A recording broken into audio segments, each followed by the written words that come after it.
Let's talk about Atlanta.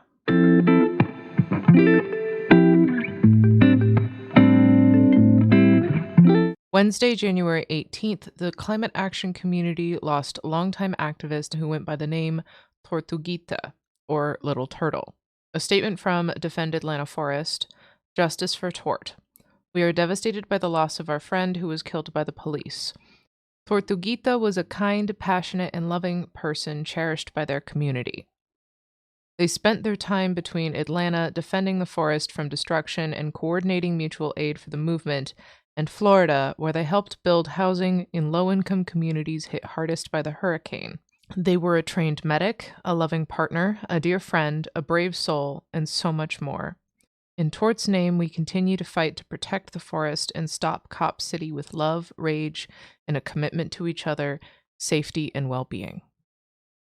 From Democracy Now!, multiple police departments descended on Wolani People's Park in unprecedented numbers and force. They blocked access to the park on both roads and bike trails. Some people were arrested for attempting to document police actions that day at the park. Gunfire was heard at 9:04 a.m., about a dozen shots fired in rapid succession, followed by a loud boom about another minute later.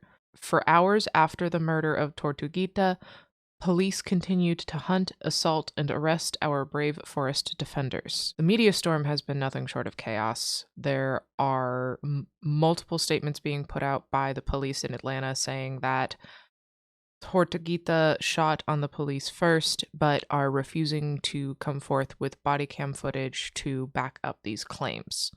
What is finally getting public attention, though, is why these forest defenders were there in the first place. Wolani People's Park is slated for demolition to construct what has been called Cop City, a massive training facility for law enforcement, a project that the local community has been loudly against since the plans were announced. Quoting from The Guardian, protests had begun in late 2021 after the Atlanta mayor announced plans for the training center. The forest had been named in city plans 4 years earlier as a key part of efforts to maintain Atlanta's renowned tree canopy as a buffer against global warming, and to create what would have been the metro's largest park. Most of the residents in neighborhoods around the forest are Black, and municipal planning has neglected the area for decades. The plans to preserve the forest and make it a historic public amenity were adopted in 2017 as a part of Atlanta's city charter, or constitution. But the Atlanta City Council wound up approving the training center anyway, and a movement to Stop Cop City began in response.